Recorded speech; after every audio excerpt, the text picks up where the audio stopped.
Assalamualaikum warahmatullahi wabarakatuh.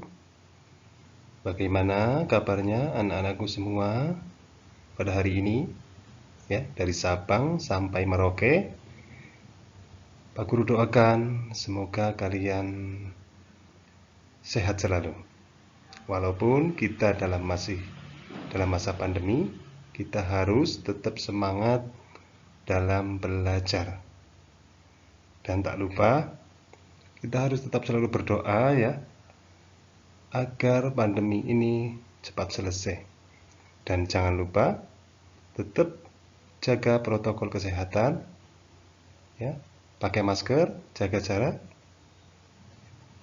Oke, untuk kegiatan hari ini kita akan mulai belajar, yaitu dari tema 8 daerah tempat tinggalku, subtema 1 lingkungan tempat tinggalku, pembelajaran 4, pembelajaran 5, dan pembelajaran 6. Bagaimana anakku? Sudah siapkah kita belajar? Ayo bersama-sama ya.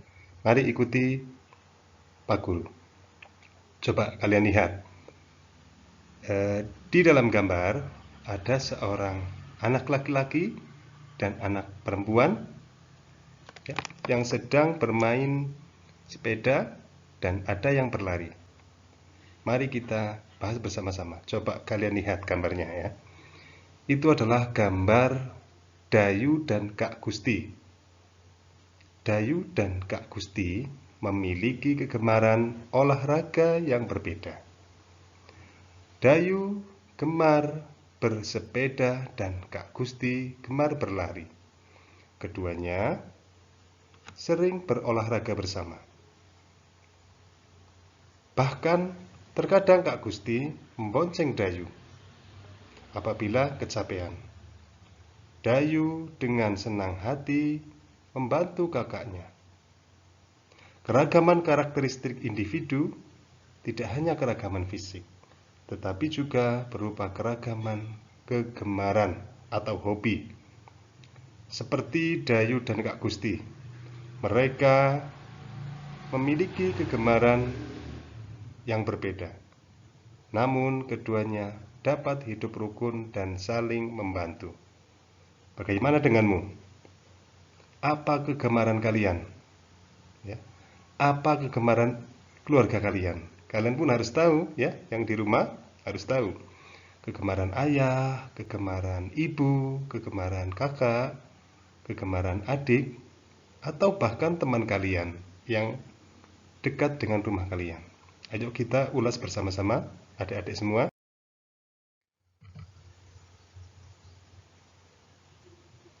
Ayo coba kalian tuliskan ya.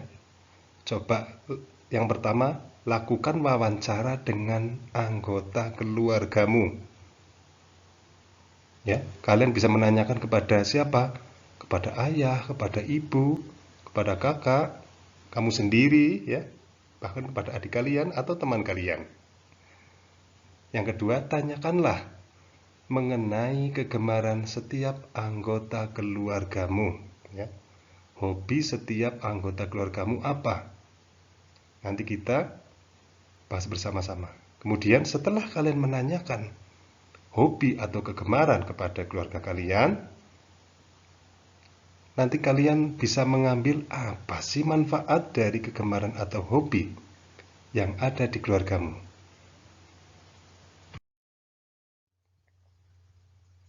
Kalian bisa melihat ya, tulisan yang ada di dalam awan yang berwarna biru. Nah, kegemaran atau hobi. Ya. Kalian sudah mewawancarai ya, keluarga kalian, ayah, ibu, adik, dan teman kalian, tetangga kalian. Nah, kalian bisa melihat ya daftarnya ini setelah kalian melakukan wawancara. Ya. Contohnya, ini nama anggota keluarga kalian. Yang pertama adalah ayah.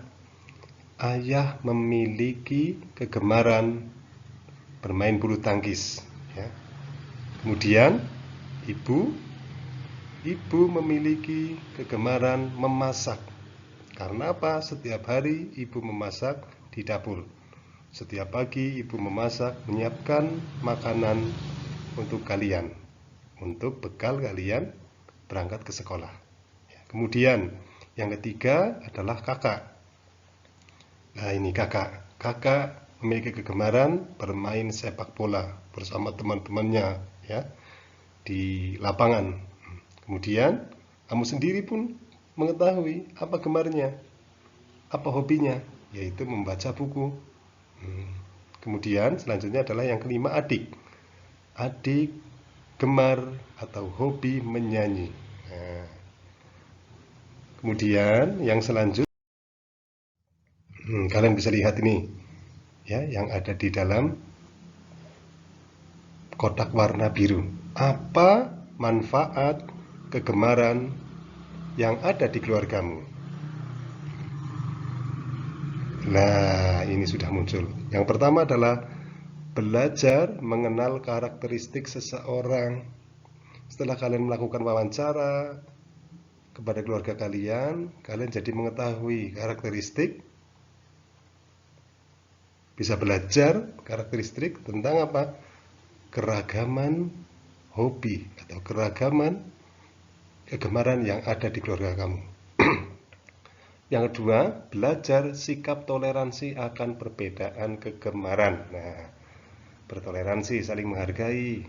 Ini waktunya ayah bermain bulu tangkis ketika sore hari. Pagi hari ibu kalian memasak karena hobinya memasak, ya. Adik kalian setiap bermain, ya, menyanyi-nyanyi. Lah, itu berarti hobinya menyanyi, ya. Bertoleransi, ya, terhadap perbedaan atau kegemaran, akan perbedaan kegemaran. Kemudian yang ketiga, belajar menghargai dan menerima perbedaan. Ya, seperti tadi, ya, menghargai dan menerima perbedaan. Perbedaan apa? Kegemaran itu tadi tersebut, ya. Kemudian yang keempat, belajar saling melengkapi kekurangan satu sama melalui perbedaan. Satu sama yang lain maksudnya ini, ya. Melalui perbedaan, saling melengkapi. Kemudian yang kelima, mempelajari hal atau kegemaran yang baru. Ternyata kalian baru mengetahui, ya, kegemaran dari ayah kalian, ibu kalian, kakak kalian, adik kalian. Nah, itu, ya, berbagai macam kegemaran. Mungkin ada juga teman kalian, ada yang hobinya bermain voli atau memancing, itu juga kegemaran, ya. Lanjutkan. Kita akan belajar lingkungan mempengaruhi kegiatan ekonomi. Setelah kalian belajar kegemaran tadi, ya, sekarang kita akan belajar tentang kegiatan ekonomi. Kegiatan ekonomi penduduk. Tahukah kamu tentang kegiatan ekonomi? Ayo kita pelajari bersama. Kegiatan ekonomi adalah kegiatan yang dilakukan oleh manusia untuk mendapatkan penghasilan, barang, atau jasa tertentu dengan tujuan mencapai kesejahteraan dalam hidupnya. Ya.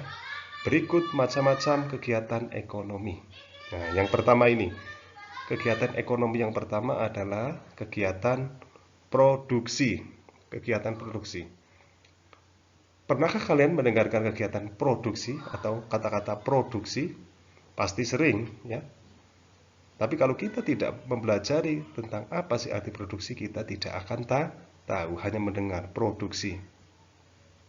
Atau sering kalian dengar membuat. Lah, ini. Lihat nomor 1. Produksi adalah kegiatan menghasilkan barang dan jasa. Orang yang melakukan kegiatan ini disebut produsen. Ya, jadi produksi apa? Kegiatan menghasilkan barang dan jasa, membuat, menghasilkan barang dan jasa. Kemudian orang yang melakukan kegiatan produksi itu disebut produsen. Ini yang pertama, produsen. Kemudian coba yang kedua, distribusi. Apa itu distribusi? Distribusi adalah kegiatan menyalurkan barang hasil produksi dari produsen kepada konsumen, atau orang yang melakukan kegiatan ini disebut distributor. Nah, menyalurkan, menyampaikan, ya.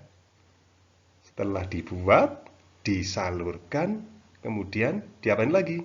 Nah, ini yang ketiga, yaitu konsumsi. Kegiatan konsumsi ini adalah kegiatan memakai barang-barang hasil produksi atau hasil produksi orang yang melakukan kegiatan ini disebut konsumen. Nah, orang ini adalah konsumen. Siapa itu konsumen? Konsumen adalah siapa? Kita. Kita adalah konsumen. Ya. Mengkonsumsi. Pak, mengkonsumsi itu barang, mengkonsumsi makanan contohnya. Lah, iya. Itu juga kegiatan mengkonsumsi, ya. Jadi kegiatan ekonomi itu ada 3.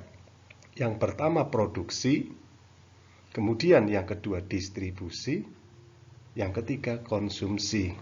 Nah, dibuat atau dihasilkan, kemudian disalurkan barang yang telah diproduksi, kemudian yang ketiga dipakai. Nah, contohnya baju. Kalau makanan berarti dimakan, itulah kegiatan ekonomi. Jangan lupa ya, harus dihafalkan. Kegiatan produksi, kegiatan distribusi, kegiatan konsumsi. Itulah yang dinamakan kegiatan ekonomi. Nah, kita sudah sampai dengan gambar peta ini. Peta mana? Kabupaten Tabanan.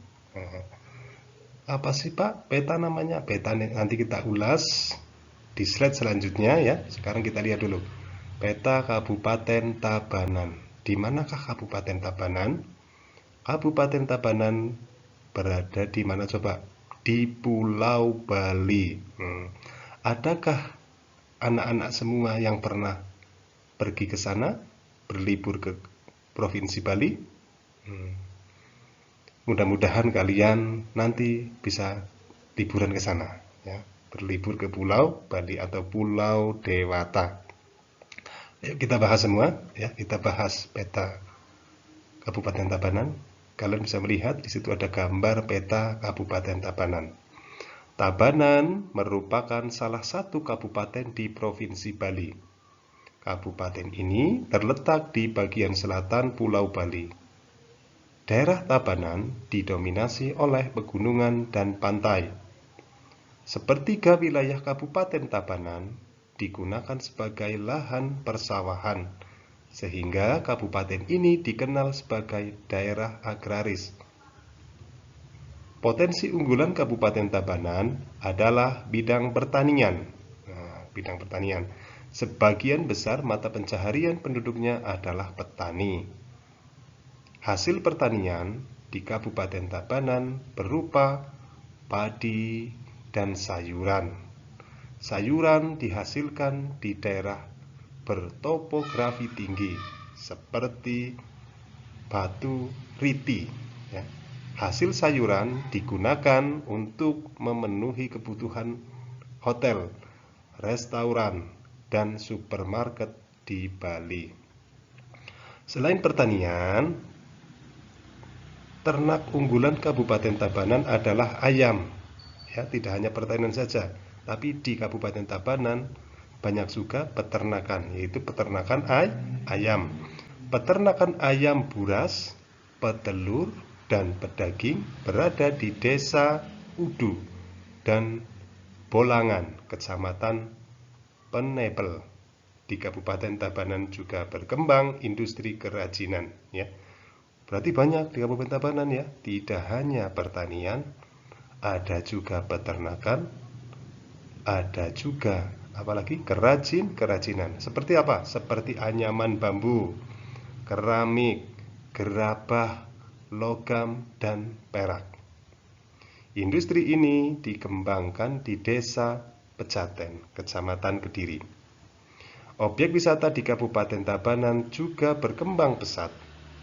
Objek wisata tersebut di antara lain Tanah Lot, Alas, Alas Kedaton, Bedugul, Ulun.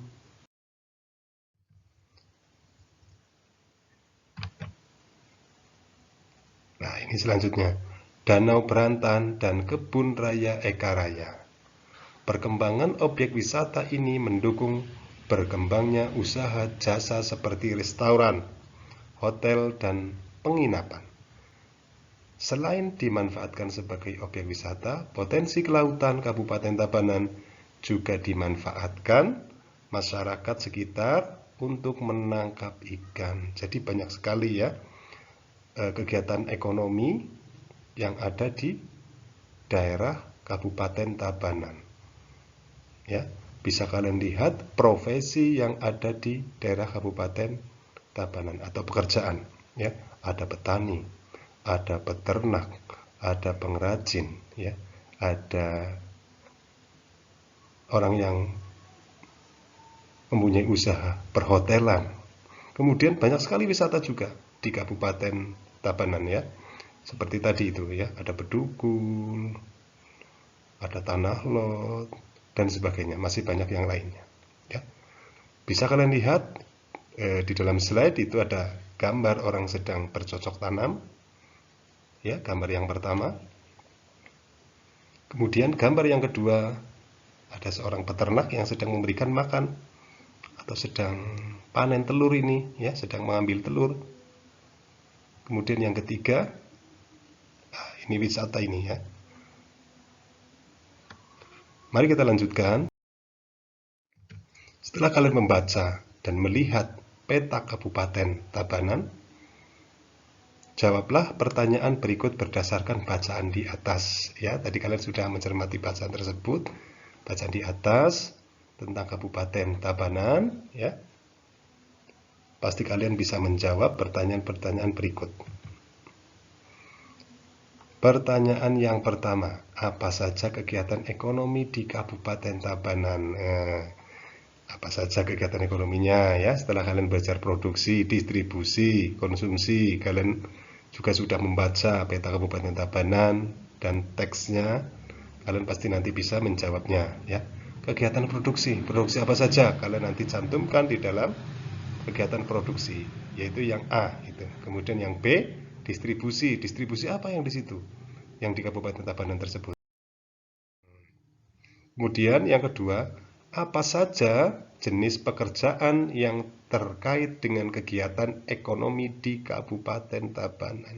Nah, pekerjaan atau profesi ya, profesi-profesi yang ada di Kabupaten Tabanan.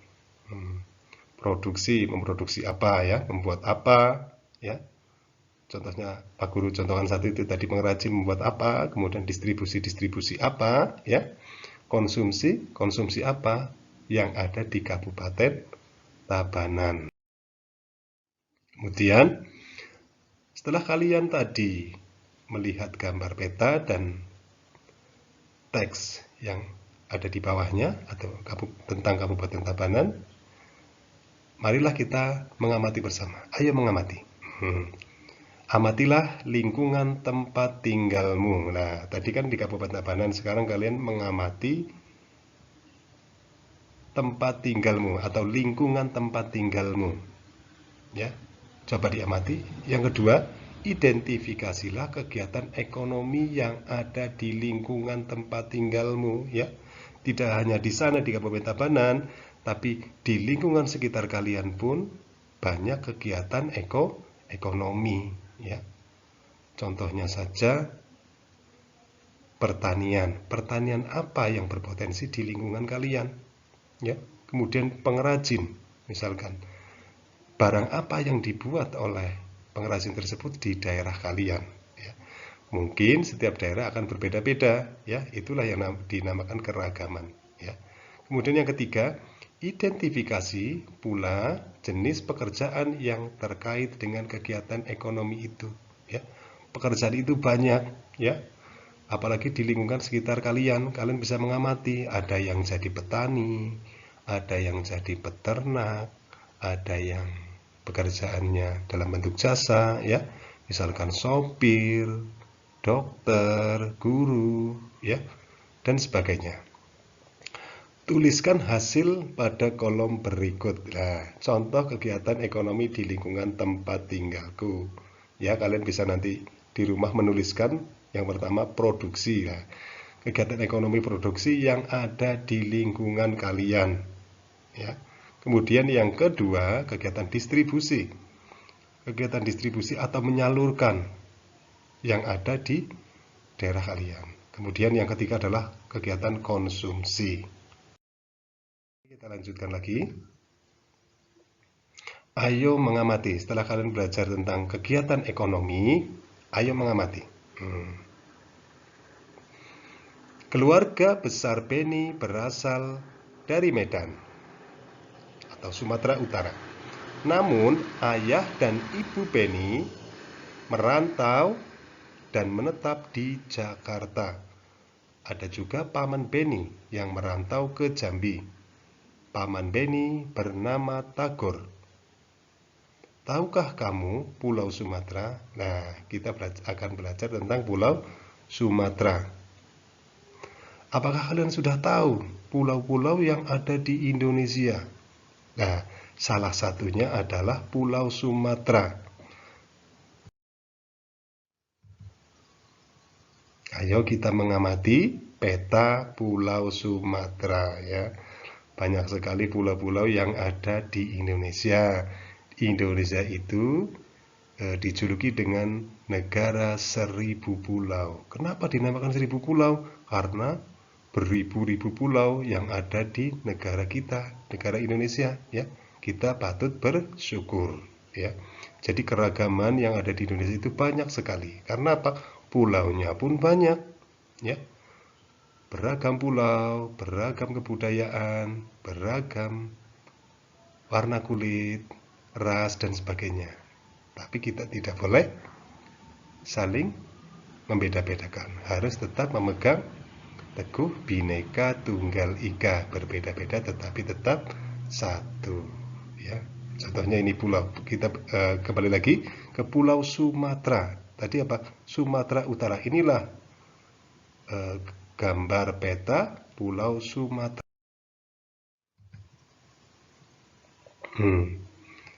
Kita belajar tentang peta, ya. Tadi itu namanya peta Pulau Sumatera. Tapi kita belum belajar tentang apa sih itu peta.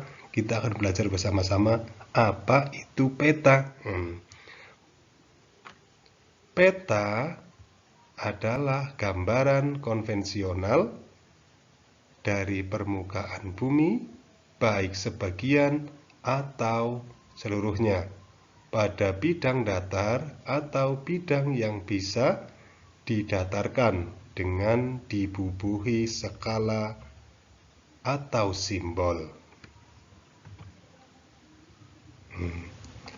Kata mapa dalam bahasa Yunani berarti taplak meja. Karena kala itu peta digambar pada kain menyerupai taplak meja. Jadi dahulu kala itu peta pertama dibuat itu di atas taplak meja, ya. Contohnya ini, kata mapa dalam bahasa Yunani berarti taplak meja, ya. Mapa, taplak meja di dalam bahasa Yunani. Maka dari itu, ya, dahulu kala peta dibuat di atas taplak meja. Berdasarkan asal kata mapa, berdasarkan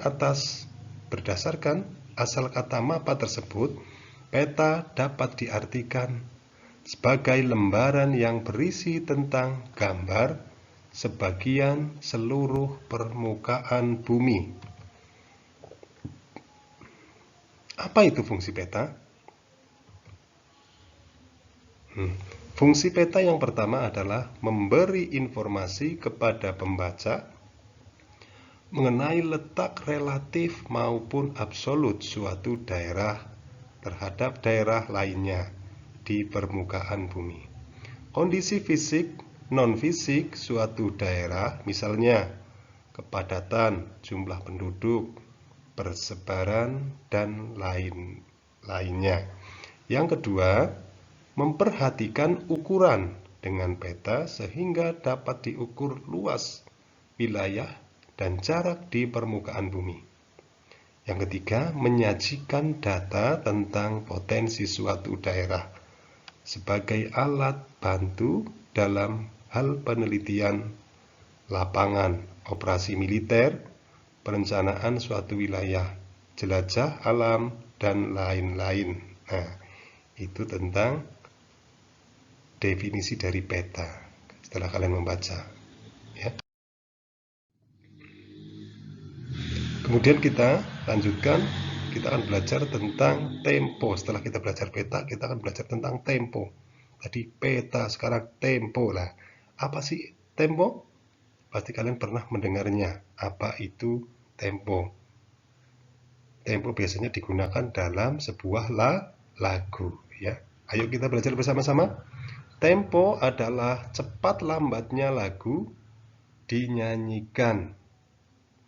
Tempo dibedakan menjadi 3 macam, yaitu tempo cepat, tempo sedang, tempo lambat. Pemilihan tempo dalam suatu lagu harus disesuaikan dengan isi lagu. Sebagai contoh, lagu yang menggambarkan keriangan biasanya menggunakan tempo lagu cepat.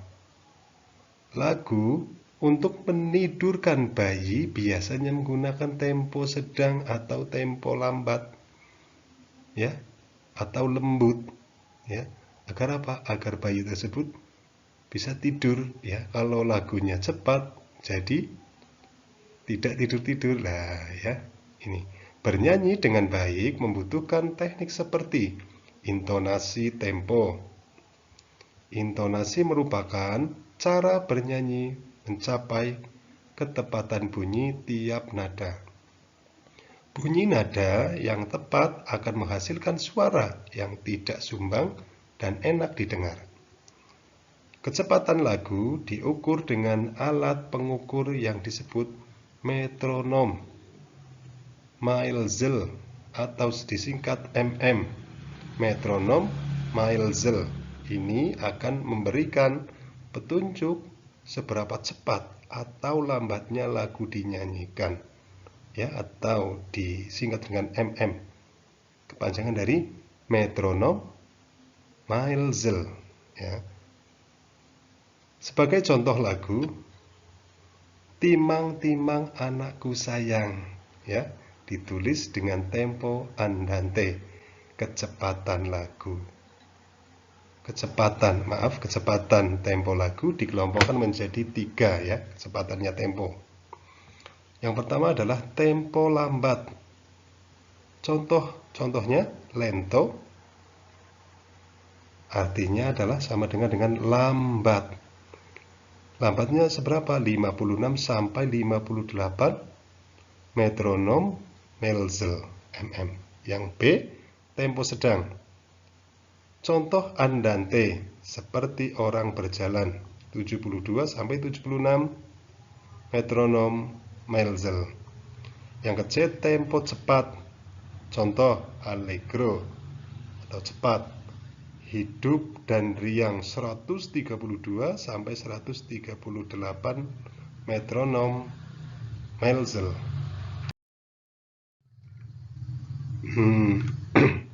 Ini contohnya, ya.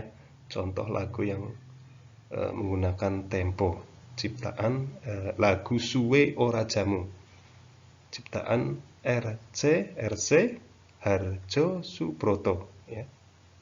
Ayo kita menyanyikan bersama-sama, ya. Suwe ora jamu, jamu godhong telo, suwe ora ketemu pisan gawe gelo. Lah, itu contohnya, ya, lagu Suwe Ora Jamu. Nah, kita masuk ke dalam pembelajaran yang ke-6, ya. Kalian bisa lihat itu ada gambar anak perempuan, ya. Aku tinggal di Jakarta. Jakarta adalah ibu kota negara Republik Indonesia. Apa kamu tahu cerita rakyat dan lagu daerah yang berasal dari Jakarta? Ayo kita cari tahu. Lani merupakan keturunan Tionghoa. Lani dan keluarganya tinggal di Jakarta. Sebagai ibu kota negara, tentu lingkungan tempat tinggal Lani padat penduduknya. Sebagian besar warga yang tinggal di Jakarta berasal dari berbagai pulau di Indonesia. Mereka bekerja dan menetap di Jakarta. Selain penduduknya yang padat, di lingkungan tempat tinggal Lani ada juga terdapat gedung-gedung bertingkat. Gedung-gedung itu merupakan pusat pemerintahan dan pusat kegiatan penduduk, baik dalam bidang politik maupun bidang ekonomi, sosial maupun budaya. Itulah kondisi yang ada di Jakarta ya. Gedung-gedung bertingkat yang tinggi ya, pusat pemerintahan, pusat kegiatan penduduk, pusat ekonomi, pusat kegiatan sosial maupun budaya. Itu semua ada di kota Jakarta, ibu kota negara kita, Indonesia. Kita lanjutkan kembali. Pada tanggal 22 Juni mendatang, warga Jakarta akan memperingati Hari Ulang Tahun Jakarta. Sekolah Lani akan mengadakan perayaan dalam rangka ulang tahun tersebut. Lani dan teman-teman akan bermain peran dengan mengambil cerita rakyat Si Pitung. Pasti kalian pernah mendengar ya, cerita Si Pitung. Sudah pernah membacanya? Ataukah sudah pernah menonton filmnya Si Pitung? Nah, siapakah Si Pitung itu? Si Pitung adalah seorang pendekar berasal dari Betawi. Si Pitung hidup pada masa pemerintahan Belanda. Bagaimana cerita Si Pitung? Ayo kita baca bersama-sama ceritanya ya. Judulnya adalah Si Pitung. Suatu sore, Si Pitung melihat kelakuan anak buah Babah atau anak buahnya Babah Lim yang sewenang-wenang. Babah Lim adalah tuan rumah atau tuan tanah di daerah tempat tinggal Si Pitung. Dia dan anak buahnya sering merampas harta rakyat dan menarik pajak yang tinggi. Sebagian hasil rampasan itu diberikan kepada pemerintah Belanda. Si Pitung bertekad untuk melawan anak buah Babah Lim. Kemudian dia berguru kepada Haji Naipin, seorang ulama yang juga pandai ilmu bela diri.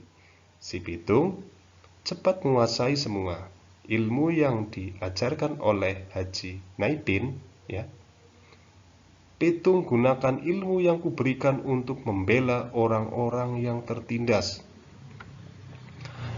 Jangan sekali-kali kau gunakan ilmu ini untuk menindas orang lain, pesan Haji Naipin ya. Sekarang Si Pitung sudah siap melawan anak buah Babah Lim. Dia menghentikan ulah anak buah Babah Lim yang sedang merampas harta rakyat jelata. Anak muda, siapa kau? Beraninya menghentikan kami, tanya salah satu anak buah Babah Lim. Kalian tak perlu tahu siapa aku. Yang jelas, aku akan menghentikan ulah kalian selamanya, jawab Si Pitung. Anak buah Babah Lim menyerang Si Pitung. Namun Si Pitung bisa mengalahkan mereka semua. Sejak saat itu, nama Si Pitung terkenal di kalangan penduduk. Si Pitung memutuskan untuk mengabdikan hidupnya pada rakyat jelata. Ya. Dia bertekad untuk mengambil kembali hak yang sudah dicuri oleh tuan tanah dan mengembalikannya kepada rakyat. Dia mengajak beberapa temannya untuk bergabung dengannya. Nah, itulah cerita Si Pitung, ya. Bagus atau tidak? Bagus, ya. Siapa yang ingin jadi si Pitung, seperti si Pitung ya? Nah, ini seorang pahlawan ya, seorang pahlawan dari Jakarta. Inilah cerita rakyat. Dahulu kala ada pahlawan yang namanya si Pitung, yang gagah pemberani ya, yang bisa melindungi rakyat ya, mengembalikan harta rakyat yang sudah dirampas ya oleh kelompoknya si Babah Lim ini. Nah, ini masih ada lanjutannya lagi. Nah, kelakuan si Pitung tidak disukai oleh tuan tanah dan juga pemerintah Belanda. Mereka mengeluarkan perintah untuk menangkap si Pitung. Namun, si Pitung amat cerdik. Dia selalu berpindah tempat sehingga pemerintah Belanda dan juga tuan rumah atau tuan tanah tidak bisa menangkapnya. Karena kesal, pemerintah Belanda menggunakan cara licik. Mereka menangkap Pak Piun, ayah si Pitung, dan Haji Naipin. Salah satu pejabat pemerintah Belanda yang bernama Southain mengumumkan bahwa jika si Pitung tak menyerah, Pak Piun dan Haji Naipin akan dihukum. Si Pitung mendengar berita tentang penangkapan ayah dan gurunya itu ya. Kemudian dia menghadap Southain dan menyerahkan diri. Dia mau ayah dan gurunya menderita. Ya, tidak mau maksudnya. Dia tak mau ayah dan gurunya menderita. Pitung, kau telah meresahkan banyak orang dengan kelakuanmu itu ya, dengan kelakuanmu itu. Anak itu untuk apa?